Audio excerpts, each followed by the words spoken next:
Friends, आप सभी लोगों का बहुत बहुत स्वागत है study IAS with Kuldeep channel में। माई सेल्फ कुलदीप, मैं आप सभी लोगों का इस चैनल पे तहे दिल से स्वागत करता हूँ। जैसा कि हम भारतीय राज्य व्यवस्था के लेसन्स को लेके आ रहे थे, तो उसी सीरीज को आगे बढ़ाते हुए कॉन्स्टिट्यूशनल बॉडीज़ में आज का हमारा लेसन है national commission for schedule, national commission for other backward classes, अर्थात राष्ट्रीय पिछड़ा वर्ग आयोग। इसमें हम देखेंगे राष्ट्रीय पिछड़ा वर्ग आयोग क्या है, ये क्यों बना, कैसे बना, इसके बनने के पीछे की पृष्ठभूमि क्या थी, जब ये बन गया तो ये पहले गैर संवैधानिक था, फिर गैर संवैधानिक से संवैधानिक कैसे बना, संवैधानिक बना तो किस अनुच्छेद में है, किस अनुच्छेद के तहत बना, इन सारी चीज़ों पे हम यहाँ पे बात करेंगे। उसके बाद जब आयोग बन गया तो आयोग की संरचना क्या है, आयोग में अध्यक्ष एवं जो सदस्य हैं उनकी नियुक्ति कौन करता है, उनका कार्यकाल कितना रहता है, उनको पद से किस तरह हटाया जा सकता है, या वे अपने पद से किस तरह त्यागपत्र देते हैं, या कि वे अपने पद पर कितने समय तक रह सकते हैं, अर्थात उनकी पुनर्नियुक्ति हो सकती है, नहीं हो सकती है, अगर हो सकती है तो कितनी बार हो सकती है। उसके बाद हम देखेंगे आयोग के कार्य क्या हैं और फिर आयोग की शक्तियाँ हैं। जब हम ये सारी चीज़ों को समझ लेंगे, उसके बाद राष्ट्रीय पिछड़ा वर्ग आयोग से पिछली प्रतियोगी परीक्षाओं में पूछे गए महत्वपूर्ण सवाल हम देखेंगे और उनको हल करेंगे। So now let's start the lesson. राष्ट्रीय पिछड़ा वर्ग आयोग, हम किसकी बात कर रहे हैं, राष्ट्रीय पिछड़ा वर्ग आयोग। वर्तमान में यह एक संवैधानिक निकाय है, वर्तमान में यह एक संवैधानिक निकाय है। अब आप लोगों को पता है संवैधानिक निकाय वह निकाय होता है, अर्थात कॉन्स्टिट्यूशनल बॉडी वह बॉडी होती है जिसको कॉन्स्टिट्यूशन में मेंशन किया गया होता है। कॉन्स्टिट्यूशन में कोई भी चीज़ मेंशन होगी तो वो किसी न किसी अनुच्छेद के तहत होगी। तो राष्ट्रीय पिछड़ा वर्ग आयोग अनुच्छेद 338 खा आर्टिकल 338 बी के तहत एक संवैधानिक निकाय है, अर्थात राष्ट्रीय पिछड़ा वर्ग आयोग अनुच्छेद 338 बी के तहत बना है। आगे हम इसकी पृष्ठभूमि पर चर्चा करेंगे।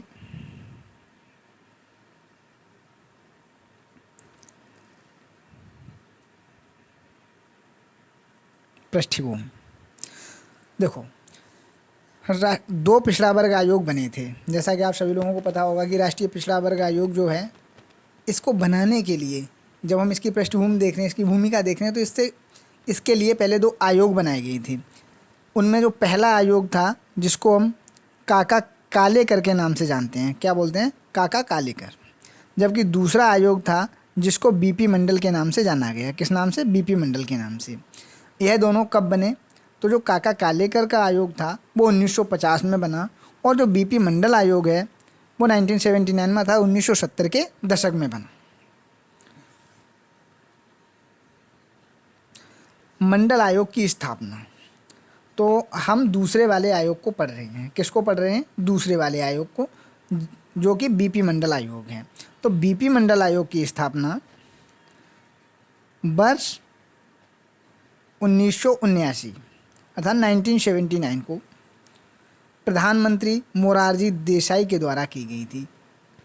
अगर आप लोगों को थोड़ा भी पॉलिटी का हिस्टोरिकल बैकग्राउंड पता होगा, तो जैसे 1977 में जब इमरजेंसी लगी थी, तो इमरजेंसी के बाद सत्ता बदल गई थी, और जब सत्ता बदली थी तो वो पहली बार थी जब बिना मतलब गैर कांग्रेस सरकार बनी, और उस सरकार का नेतृत्व मोरारजी देसाई जी ने किया था। तो यह उसी समय की बात है, 1979, यह उसी समय की बात है। इस समय पर प्रधानमंत्री मोरारजी देसाई के नेतृत्व में मंडल आयोग की स्थापना की गई। ये जो मंडल आयोग की स्थापना की गई, अब ये किस आधार पर काम करेगा, इसके लिए मानदंड क्या होंगे। तो उस समय शैक्षणिक, सामाजिक और आर्थिक आधार इसके मानदंड बनाए गए थे। इसने उन मानदंडों को ध्यान में रखते हुए 31 दिसंबर 1980 को आयोग ने अपनी रिपोर्ट माननीय राष्ट्रपति जी को सौंप दी थी। अर्थात मंडल आयोग जो कि 1979 में बना था, उसने 31 दिसंबर 1980 को माननीय राष्ट्रपति जी को अपनी रिपोर्ट सौंप दी थी। उसके 10 साल बाद देखो, आयोग ने अपना काम 1 साल में कर दिया। 79 में बना और इसने 80 में अपनी रिपोर्ट राष्ट्रपति जी को प्रस्तुत कर दी।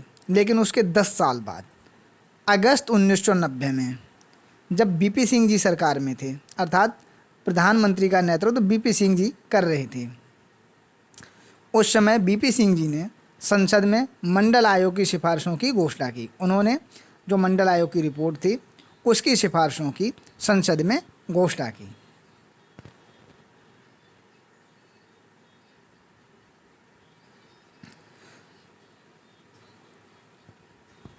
उनकी सिफारिशों पर संसद ने विचार विमर्श किया और उनको माना। उसके बाद वर्ष 1992 में इंदिरा साहनी मामला आया। इंदिरा साहनी सुप्रीम कोर्ट की एक वकील थी। तो सुप्रीम कोर्ट ने सरकार को लाभ और संरक्षण के उद्देश्य से विभिन्न पिछड़े वर्गों के समावेश और बहिष्कार के मनोनयन, जांच और सिफारिश करने के लिए एक स्थायी निकाय बनाने का निर्देश दिया। 1992 में सुप्रीम कोर्ट ने ओबीसी के लिए 27% आरक्षण को बरकरार रखा। तो यहाँ पे मुद्दा क्या हुआ, जब भी संसद में जब बीपी सिंह जी ने मंडल आयोग की रिपोर्ट को प्रस्तुत किया था तो संसद भी एक मत नहीं थी, पहली चीज़। दूसरी चीज़ कि समाज के विभिन्न वर्गों द्वारा आयोग का विरोध किया जा रहा था। ऐसे में मामला सुप्रीम कोर्ट में पहुंच गया, क्योंकि जब विरोध किया जा रहा था तो लोगों ने याचिकाएं दायर की, और जब याचिकाएं दायर की तो मामला सुप्रीम कोर्ट में पहुंच गया। जब सुप्रीम कोर्ट में मामला पहुंच गया तो वहां पर इंदिरा साहनी ने इस मामले को देखा और उन्होंने इस मामले को क्लीन चिट दी थी। जब उन्होंने क्लीन चिट दी थी उस समय सुप्रीम कोर्ट ने ओबीसी के लिए 27% जो आरक्षण था उसको बरकरार रखा था। उसके बाद इन्हीं निर्देशों को अनुसरण करते हुए संसद ने 1993 में, अर्थात 1 साल बाद, राष्ट्रीय पिछड़ा वर्ग आयोग अधिनियम पारित किया। देखो 1992 में सुप्रीम कोर्ट से इनको क्लीन चिट मिली तो उन्होंने उसके 1 साल में ही 1993 में राष्ट्रीय पिछड़ा वर्ग अधिनियम पारित कर दिया। अब यहाँ तक आप लोग समझ रहे होंगे कि ये जो अधिनियम पारित किया गया वो किसके द्वारा पारित किया गया, संसद के द्वारा। अगर संसद के द्वारा अधिनियम पारित किया गया तो जो आयोग बनेगा वो कैसा रहेगा, गैर संवैधानिक।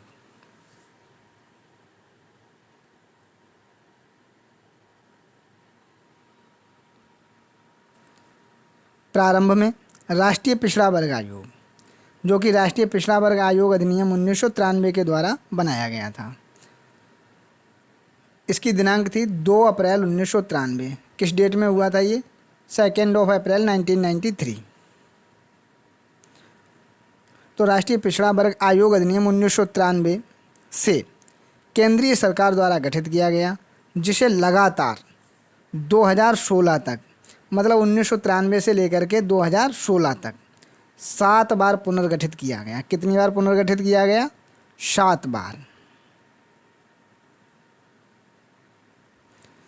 पिछड़े वर्गों के हितों को अधिक प्रभावी ढंग से रक्षा करने के लिए 123वां संविधान संशोधन विधेयक 2017 संसद में पेश किया गया। 123वां संविधान संशोधन विधेयक 2017 संसद में पेश किया गया। देखो, एक होता है विधेयक और दूसरा होता है अधिनियम। तो विधेयक, प्रत्येक विधेयक अधिनियम नहीं बनता है। कई एक ऐसे विधेयक होते हैं जो पेश किए जाते हैं लेकिन वो संसद में परिस्थितिवश पारित नहीं हो पाते हैं, ऐसे में वह विधेयक अधिनियम नहीं बन पाते हैं। तो आपको यह बात ध्यान रखनी होगी कि 123वां क्या है, संविधान संशोधन विधेयक, ना कि संविधान संशोधन अधिनियम। ठीक है, अगर अधिनियम की बात की जाती है तो इसका अधिनियम है 102वां संविधान संशोधन अधिनियम। तो इस चीज़ को थोड़ा सा ध्यान में रखें। संसद में पेश किया गया और राष्ट्रीय पिछड़ा वर्ग आयोग अधिनियम 2018 के द्वारा पूर्व राष्ट्रीय पिछड़ा वर्ग आयोग अधिनियम 1993 को निरस्त कर दिया गया। कहने का मतलब 123वां संविधान संशोधन विधेयक 2017 संसद में पेश किया गया और इस प्रकार से वर्ष 2018 में राष्ट्रीय पिछड़ा वर्ग आयोग अधिनियम बना। यह 14 अगस्त 2018 को बना, जिसने पहले से राष्ट्रीय पिछड़ा वर्ग आयोग अधिनियम 1993 जो चला आ रहा था उसका स्थान लिया या उसको निरस्त किया और अपनी जगह स्थापित की। अब यहाँ पे क्या है, पहले जब ये बना था तो वो एक संकल्प के रूप में बना था, संकल्प द्वारा, अर्थात वो एक विधिक था, सांविधिक था, लेकिन संवैधानिक नहीं था। अभी क्या है, संविधान में संशोधन करके बनाया जा रहा है। जैसा कि आप देख रहे हैं 123वां संविधान संशोधन विधेयक, पहले संविधान में संशोधन नहीं किया गया था, इसलिए यह क्या था, गैर संवैधानिक निकाय। बट अभी यानी कि 2018 में क्या किया जा रहा है, संविधान में संशोधन किया जा रहा है, इसलिए अब यह कैसा निकाय बन गया, संवैधानिक निकाय। आगे देखते हैं। वर्तमान में कार्यरत आयोग 8वां आयोग है।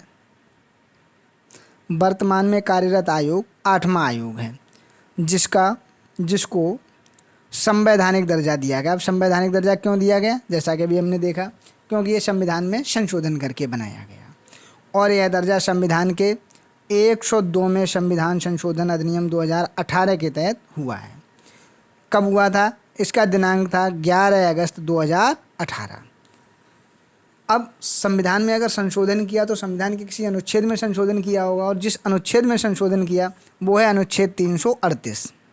कौन सा है, अनुच्छेद 338। तो अनुच्छेद 338 में इन्होंने एक और पार्ट जोड़ दिया, अनुच्छेद 338 खा को शामिल कर दिया। इस प्रकार 102वें संविधान संशोधन अधिनियम के तहत संविधान के अनुच्छेद 338 में एक अन्य भाग अनुच्छेद 338 खा के रूप में जोड़ा गया, जिसे राष्ट्रीय पिछड़ा वर्ग आयोग के नाम से सामाजिक और शैक्षणिक रूप से पिछड़े वर्ग के लिए आयोग गठित किया गया। यह आयोग सामाजिक न्याय एवं अधिकारिता मंत्रालय द्वारा संचालित है। यह जो आयोग है यह किस मंत्रालय द्वारा संचालित है, या यह किस मंत्रालय के अधीन कार्यरत है, या इससे संबंध कौन सा मंत्रालय है, तो वह है सामाजिक न्याय एवं अधिकारिता मंत्रालय। अब हम देखते हैं इससे जुड़े हुए कुछ अन्य पहलू, जैसे कि अनुच्छेद 340।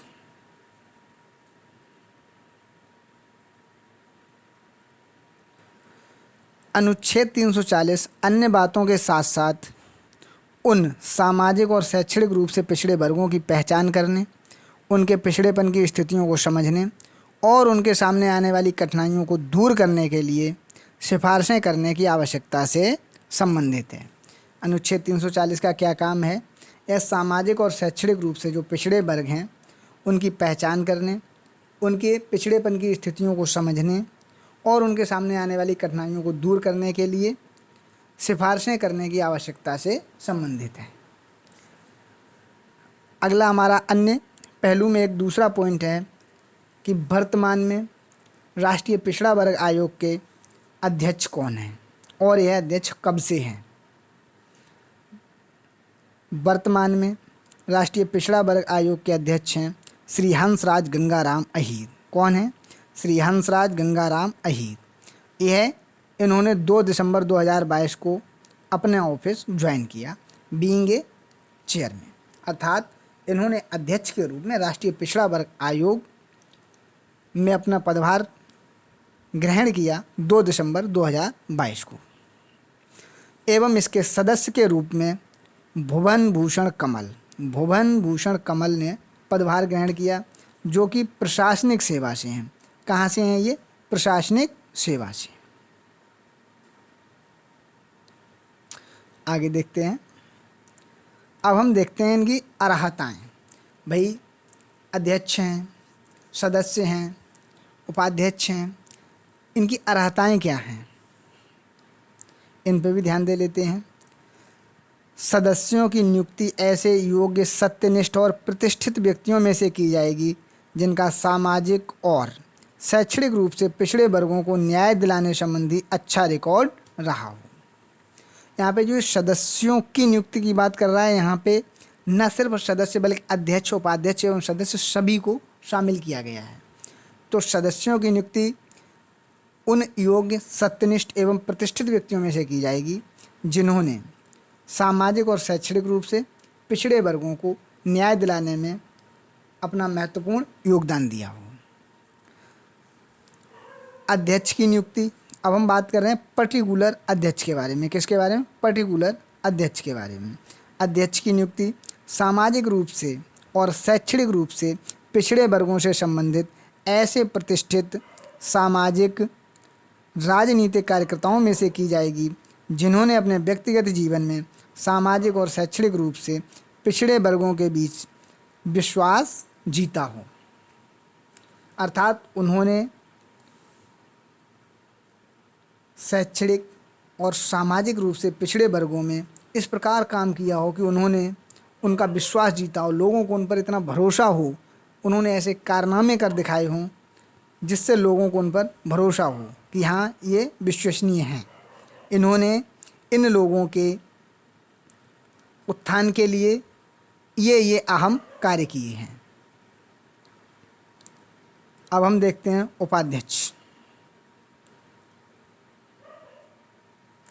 उपाध्यक्ष और अन्य सदस्यों में से कम किसी एक की नियुक्ति सामाजिक और शैक्षणिक रूप से पिछड़े वर्गों के व्यक्तियों में से की जाएगी। ये देखो हमारे सामने एक इन्होंने कंडीशन रख दी, और कंडीशन क्या है कि उपाध्यक्ष और अन्य सदस्य जो हैं उनमें कम से कम किसी एक की नियुक्ति सामाजिक और शैक्षणिक रूप से पिछड़े वर्गों के व्यक्तियों में से की जाएगी। जो एक व्यक्ति है वो बैकवर्ड क्लास का होना चाहिए, ये यहाँ पर कंपलसरी कंडीशन है, ये मैंडेटरी है। अगली कंडीशन क्या है? नेक्स्ट पॉइंट, सदस्यों में कम से कम एक महिला सदस्य होगी। एक्चुअली हमें संरचना पहले बतानी चाहिए थी, संरचना इसके बाद है, फिर भी हम आपको यहाँ पे बता देता हूँ, दोनों एक साथ में जुड़े हुए हैं कि इसकी संरचना अगर आप देखेंगे तो आपको पता चलेगा एक अध्यक्ष होते हैं, एक उपाध्यक्ष होते हैं और इनके 3 सदस्य होते हैं। तो टोटल ये कितने हो गए? 5 मेंबर बॉडी हो गई। अब इस 5 मेंबर बॉडी में से एक अध्यक्ष है, इनको तो आप निकाल दीजिए।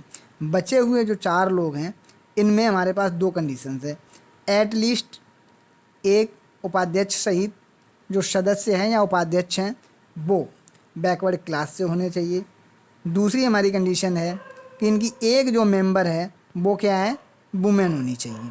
तो इस प्रकार 4 में से 2 तो कंडीशनल हो गए। अब 2 ही हैं जिनको आप अपने हिसाब से भर्ती कर सकते हो।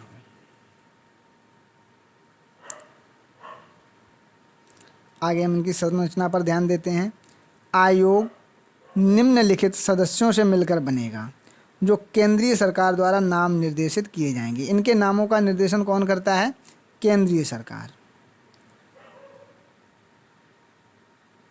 आयोग निम्नलिखित सदस्यों से मिलकर बनेगा जो केंद्रीय सरकार द्वारा नाम निर्देशित किए जाएंगे। अर्थात इनमें एक अध्यक्ष, हमने अभी बात की थी, एक अध्यक्ष जो कि उच्चतम न्यायालय या किसी उच्च न्यायालय का न्यायाधीश है या रहा हो। अगर हम उसकी एलिजिबिलिटी की बात करें तो क्या है? या तो वो उच्चतम न्यायालय या किसी उच्च न्यायालय का न्यायाधीश है या रहा हो। दूसरा, एक समाज विज्ञानी हो। अब ये 5 मेंबर हैं, उनमें से पहला तो हमें बता दिया वो उच्चतम न्यायालय का न्यायाधीश अथवा उच्च न्यायालय का न्यायाधीश है या कि रहा हो। 5 में से एक निकल गया जिसको कि हमने अध्यक्ष मान लिया। अब बचे हमारे पास 4। उन 4 में से एक क्या है? समाज विज्ञानी होना चाहिए, उसको समाज का ज्ञान अच्छे से होना चाहिए। अब एक और निकल गया हमारे पास। अब टोटल कितने बचे? 3। अब उन 3 पे देखते हैं। दो ऐसे व्यक्ति जिन्हें पिछड़े वर्गों से संबंधित मामलों का विशेष ज्ञान हो। 3 में से 2 व्यक्ति कैसे हैं? जिन्हें पिछड़े वर्गों से संबंधित मामलों का विशेष ज्ञान हो।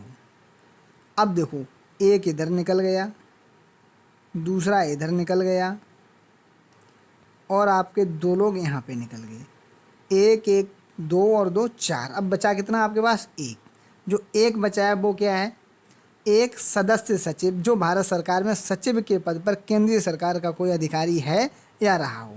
तो जो हमारा 5वां मेंबर है वो क्या होना चाहिए? सरकार के सचिव पद का व्यक्ति होना चाहिए, या तो वर्तमान में हो या कि पहले रहा हो, वो भी केंद्र सरकार के स्तर का। इस प्रकार से ये 5 मेंबर की बॉडी हमारी बनती है।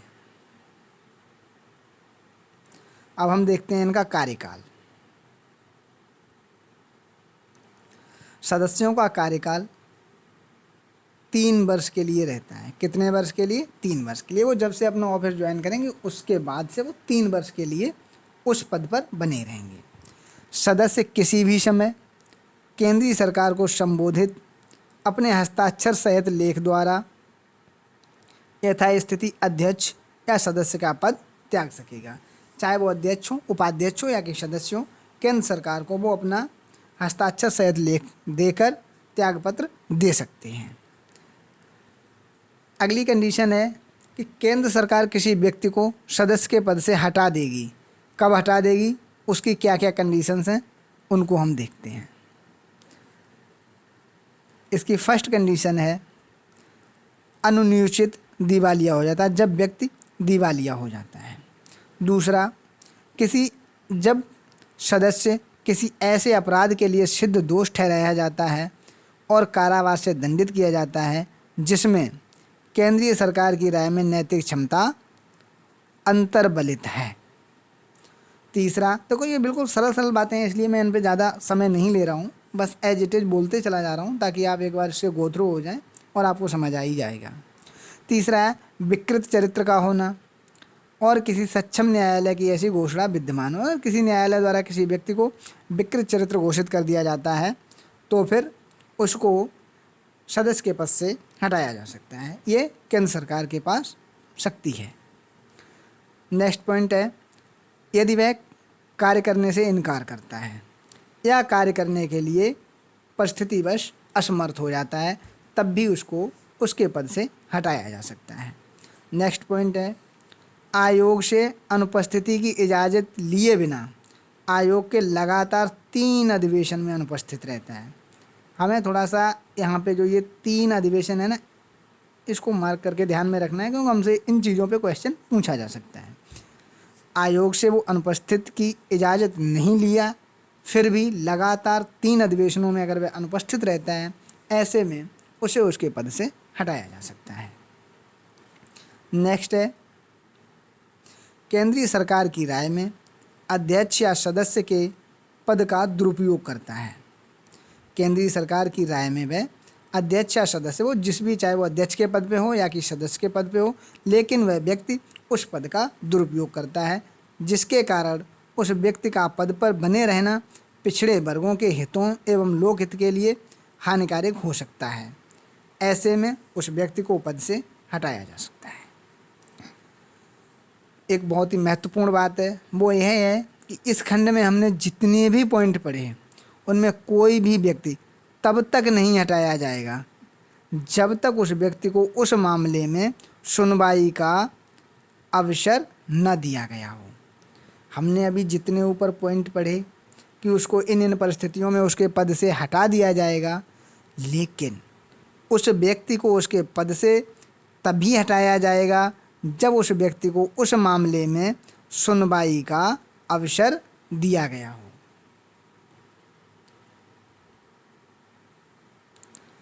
आयोग का कोई कार्य या कार्यवाही केवल इस आधार पर अविधिमान्य नहीं होगी, अर्थात वह अविधिक या विधि विहीन नहीं मानी जाएगी कि आयोग में कोई रिक्ति है। अर्थात जैसा हमने देखा अभी कि 5 मेंबर बॉडी और उसमें पता चले जब उन्होंने कोई कार्यवाही की उसमें 3 ही व्यक्ति पदों पर थे और 2 रिक्त पद थे या उसके गठन में कोई त्रुटि है। इस आधार पर किसी भी कार्य और कार्यवाही को अविधिमान्य नहीं माना जाएगा। कोई भी सदस्य, यह सबसे इम्पोर्टेंट बात है, कोई भी सदस्य 2 से अधिक पदावधि के लिए नियुक्ति के पात्र नहीं होंगे। देखो, इनका 3 साल का कार्यकाल है। आप एक बार चाहे अध्यक्ष चाहे सदस्य के पद पर नियुक्त हो जाते हैं तो आपके पास एक और अवसर है जिसमें आप पुनः नियुक्त हो जाएंगे यदि आपको सरकार द्वारा किया जाता है। इस प्रकार से आप 6 साल तक इस पद पर बने रह सकते हैं। उसके आगे आपकी पुनर्नियुक्ति नहीं हो सकती है, यह कंडीशन लगाई गई है। अब हम देखते हैं आयोग के वेतन, आयोग के अध्यक्ष और सदस्यों के वेतन और भत्ते।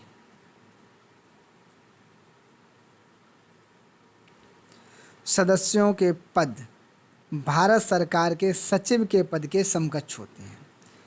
सदस्यों के जो पद हैं वो भारत सरकार के सचिव के पद के समकक्ष होंगे। ऐसे में प्रत्येक सदस्य वेतन, भत्ते और अन्य सुविधाओं के लिए भारत सरकार के सचिव के समान हकदार होगा।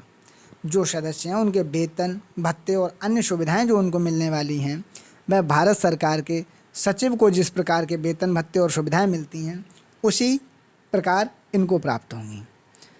अब हम देखते हैं आयोग के कार्य क्या हैं। आयोग के कार्य। आयोग नागरिकों के किसी वर्ग की सूची में पिछड़े वर्ग के रूप में सम्मिलित किए जाने के अनुरोधों की जांच करेगा और ऐसी सूची में किसी पिछड़े वर्ग के अधिक सम्मिलित किए जाने या कम सम्मिलित किए जाने की शिकायतों की सुनवाई करेगा और केंद्रीय सरकार को ऐसी राय देगा जो उचित समझे। अर्थात आयोग का कार्य है नागरिकों के किसी भी वर्ग की सूची में अगर पिछड़े वर्ग के रूप में जो वर्ग सम्मिलित किए गए उनमें यह देखेगा कि किसी भी वर्ग को ज़्यादा तो नहीं सम्मिलित किया या किसी को कम तो नहीं सम्मिलित किया, और यदि ऐसा कुछ है तो यह उनकी शिकायतों की सुनवाई करेगा और फिर इसको जो उचित लगेगा वह यह सरकार को सुझाव देगा। नेक्स्ट है आयोग की सलाह सामान्यतः केंद्र सरकार पर बाध्यकारी नहीं होगी। सामान्यतः केंद्र सरकार पर बाध्यकारी नहीं होगी। ये महत्वपूर्ण बात है, ये हमसे पूछा जा सकता है कि क्या आयोग की सलाह केंद्र सरकार पर बाध्यकारी होती है, तो जी नहीं। राष्ट्रीय पिछड़ा वर्ग आयोग की सलाह केंद्र सरकार पर सामान्यतः बाध्यकारी नहीं होती है। अब हम देखते हैं आयोग की शक्तियाँ।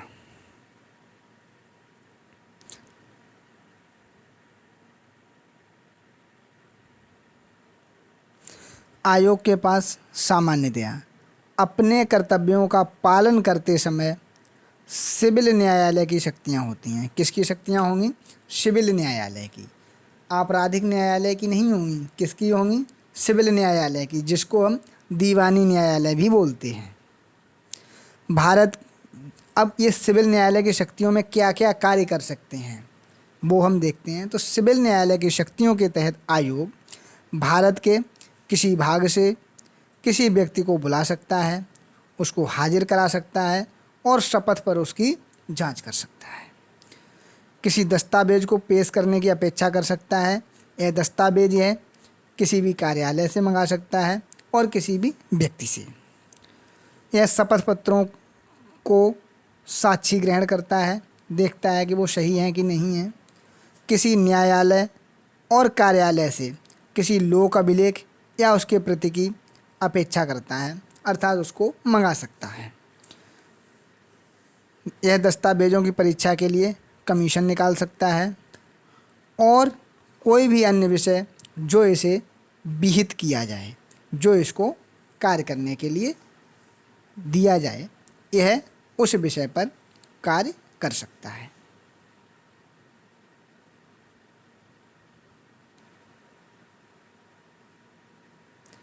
अब सबसे महत्वपूर्ण चीज़, राष्ट्रीय पिछड़ा वर्ग आयोग पर आधारित प्रश्न। जो अभी तक हमने पढ़ा इन पर आधारित प्रश्न, और ये वो प्रश्न हैं जो किसी ना किसी, चाहे वो नेट की एग्ज़ाम रही हो, चाहे स्टेट पब्लिक सर्विस कमीशन की एग्ज़ाम रही हो, चाहे यूपीएससी की एग्ज़ाम रही हो, चाहे आपके एसएससी की एग्ज़ाम रही हो, इस प्रकार की परीक्षाओं में ये पूछे गए प्रश्न हैं जिनको अभी आप हमारे साथ हल करने वाले हैं। राष्ट्रीय पिछड़ा वर्ग आयोग पर आधारित प्रश्न। हमारा क्वेश्चन नंबर 1, मंडल आयोग को आधिकारिक तौर पर निम्नलिखित में से किस नाम से जाना जाता है? हमसे पूछ रहा है मंडल आयोग को आधिकारिक तौर पर निम्नलिखित में से किस नाम से जाना जाता है। हमारे पास 4 विकल्प दिए हैं। विकल्प ए, सामाजिक और शैक्षणिक रूप से पिछड़ा वर्ग आयोग। विकल्प बी, जनजातीय लोगों के अधिकारों के लिए आयोग। विकल्प सी, भारत में पिछड़े वर्गों के संरक्षण के लिए आयोग। विकल्प डी, समाज के वंचित वर्गों के लिए आयोग। अभी आपने पढ़ा है तो आपको यह चीज़ बहुत ही आसान लगेगी, लेकिन मैं आपको ये बता देता हूँ कि इन चीज़ों का रिवीजन करना बहुत आवश्यक है। यदि आप रिवीजन करते रहेंगे समय समय पर तो आपको ये हमेशा इतनी ही आसान लगती रहेंगी। अन्यथा जब आप एग्ज़ाम हॉल में बैठेंगे और आपने कोई रिवीजन नहीं किया होगा, आपको ऐसा तो लगेगा कि हमने ये सवाल देखा है, हमने पढ़ा है, लेकिन आप 100% श्योर नहीं होंगे कि हम किस विकल्प पर मार्क करें। तो इसलिए इनका बीच बीच में रिवीजन करते रहिए। और बहुत ही इम्पोर्टेंट ये टॉपिक है, तो इसका जो हमारा सही आंसर होगा, हम आंसर देखते हैं, वो होगा विकल्प ए, सामाजिक रूप से, सामाजिक और शैक्षणिक रूप से पिछड़ा वर्ग आयोग को ही मंडल आयोग के नाम से भी जाना जाता है। नेक्स्ट क्वेश्चन, क्वेश्चन नंबर 2, राष्ट्रीय पिछड़ा वर्ग आयोग एक निकाय है। कैसा निकाय है ये हमें बताना है। राष्ट्रीय पिछड़ा वर्ग आयोग एक निकाय है। किस प्रकार का निकाय है? संवैधानिक है, स्वायत्तशासी है, सांविधिक है और सार्वजनिक क्षेत्र का है। देखो, सांविधिक निकाय वह होता है जो संसद द्वारा विधि के माध्यम से, संकल्प के माध्यम से बनाया जाता है, अर्थात जिसको बनाने के लिए संविधान में कोई संशोधन नहीं किया जाता है, अर्थात जिसका संविधान में कहीं पे भी वर्णन नहीं होता है। स्वायत्तशासी वह निकाय होते हैं जो सरकार के कार्यों को पूरा करने के लिए स्वयं निर्णय ले सकते हैं, अर्थात जैसे कि अगर हम देखें तो देश के लिए जिस प्रकार से भारतीय सेना कार्य करती है। और सार्वजनिक क्षेत्र ऐसे निकाय होते हैं जो सरकार के ही होते हैं, लेकिन उनके पास कुछ हद तक ऑटोनमस पावर्स होती हैं, अर्थात वो अपने डिसीजन बहुत हद तक उनकी जो सेल्फ बॉडी होती है उसके तहत लिए जाते हैं। जैसे आपने पढ़ा होगा पीएसयू, जो सार्वजनिक क्षेत्र के ही हैं, पब्लिक सेक्टर अंडरटेकिंग्स में, जैसे भेल इत्यादि। अब हम देखते हैं जो हमारा सही आंसर है, संवैधानिक निकाय, अर्थात कॉन्स्टिट्यूशनल बॉडी। कॉन्स्टिट्यूशनल बॉडीज वह बॉडीज होती हैं जो कॉन्स्टिट्यूशन में मेंशन होती हैं, अर्थात जिनका संविधान में वर्णन किया गया होता है। नेक्स्ट क्वेश्चन नंबर 3, राष्ट्रीय पिछड़ा वर्ग आयोग के बारे में कौन सा कथन सत्य है? हमसे क्या पूछा गया, कौन सा कथन सत्य है? ए, प्रथम पिछड़ा वर्ग आयोग काका कालेकर की अध्यक्षता में स्थापित किया गया था। सुप्रीम कोर्ट ने इंदिरा साहनी मामले में ओबीसी के लिए 10% आरक्षण को बरकरार रखा। द्वितीय पिछड़ा वर्ग आयोग की स्थापना रणजीत सिंह सरकारिया की अध्यक्षता में की गई थी। उपरोक्त में से एक से अधिक सही है। देखो, उपरोक्त में से एक से अधिक है, इसकी तो बात ही खत्म हो गई। द्वितीय पिछड़ा वर्ग आयोग की स्थापना बीपी मंडल की अध्यक्षता में हुई थी, इसलिए ये वाला विकल्प गलत हो गया। सुप्रीम कोर्ट ने इंदिरा साहनी मामले में 10% आरक्षण को बरकरार न रखकर 27% आरक्षण को बरकरार रखा, इसलिए हमारा पॉइंट बी गलत है। जबकि प्रथम पिछड़ा वर्ग आयोग काका कालेकर की अध्यक्षता में स्थापित किया गया था, इसलिए विकल्प ए हमारा करेक्ट आंसर है।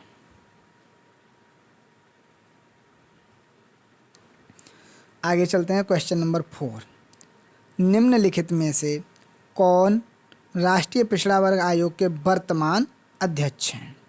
अच्छा, आप लोगों ने एक चीज़ देखी हो, हमने जो पढ़ा सारे के सारे सवाल वहीं से आए हुए हैं, अर्थात सॉरी, कि देखो टॉपिक को इस प्रकार से आप कवर कीजिए ताकि एग्ज़ाम में किसी भी प्रकार का क्वेश्चन पूछा जाए वो वहाँ से सॉल्व होना चाहिए। अगर हम इस चीज़ को ध्यान में रखेंगे तो चाहे आप किसी भी डिबेट में जाएं, चाहे आप अपनी सेल्फ लर्निंग के लिए पढ़ रहे हों, चाहे आप किसी को पढ़ाने के लिए पढ़ रहे हों, और चाहे एग्ज़ाम को क्रैक करने के लिए पढ़ रहे हों, 100% आप प्रत्येक जगह पर श्योरिटी के साथ सक्सेस रहेंगे। क्यों? क्योंकि आपने उसके प्रत्येक पहलू को समझा हुआ है। यहाँ पर जितने भी सवाल आ रहे हैं ये इसलिए सभी के सभी आसानी से सॉल्व हो रहे हैं क्योंकि हमने इस टॉपिक के प्रत्येक पहलू पर पर्याप्त नज़र रखी। तो निम्नलिखित में से कौन राष्ट्रीय पिछड़ा वर्ग आयोग के वर्तमान अध्यक्ष हैं? विकल्प ए डॉक्टर भगवान लाल साहनी, विकल्प बी न्यायमूर्ति बांग्ला ईश्वरैया, विकल्प सी हंसराज गंगाराम अहीर, विकल्प डी न्यायमूर्ति सेवानिवृत्त RN प्रसाद। आप लोगों ने तो आंसर लगा दिया होगा, फिर भी मैं बता देता हूँ। इसका सही आंसर है विकल्प सी हंसराज गंगाराम अहीर। वर्तमान में राष्ट्रीय पिछड़ा वर्ग आयोग के अध्यक्ष हंसराज गंगाराम अहीर जी हैं। Next question number 5।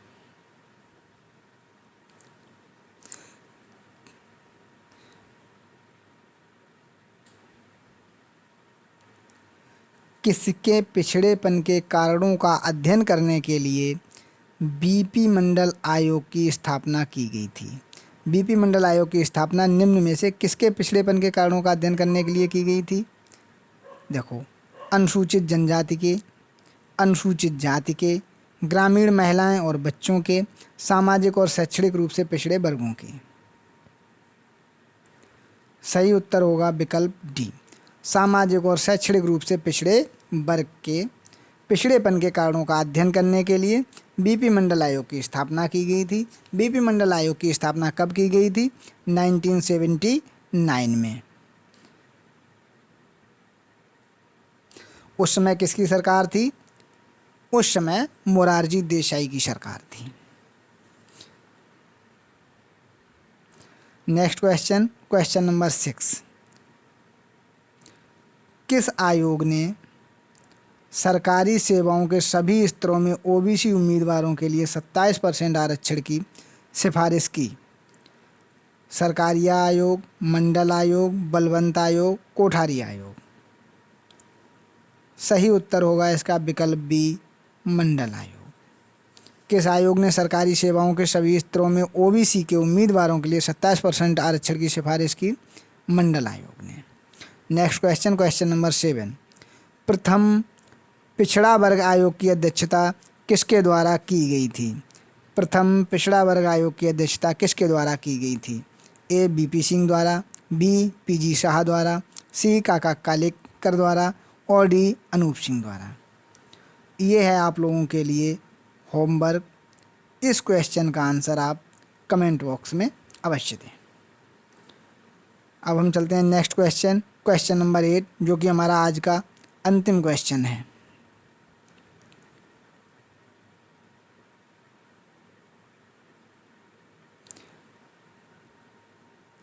मंडल आयोग की सिफारिशों का आत्मदाह करके किसने विरोध किया? जो मैं जब आपको पढ़ा रहा था तभी मैंने बोला था कि जब बीपी मंडल आयोग आया था तो न सिर्फ संसद में बल्कि इसका समाज के विभिन्न वर्गों द्वारा विविध प्रकार से विरोध किया गया था, जिसमें छात्रों ने आत्मदाह तक कर दिया इसके विरोध में। उस चीज़ को अभी हम यहाँ पे देखेंगे।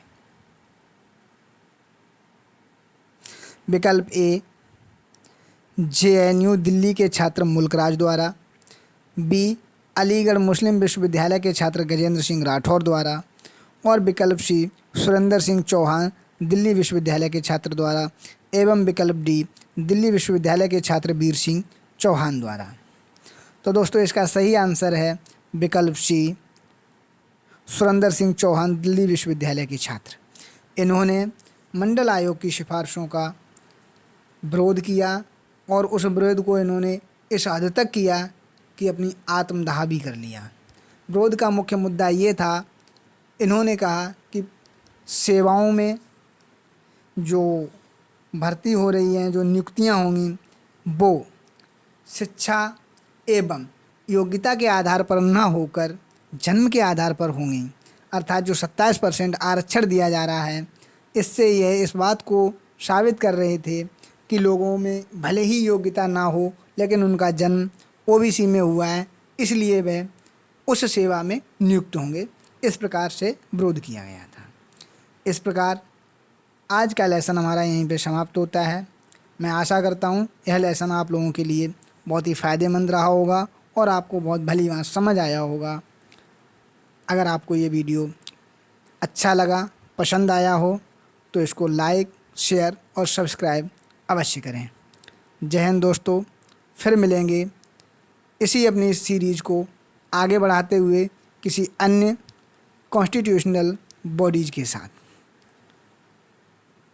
Okay, thanks, bye, have a good day.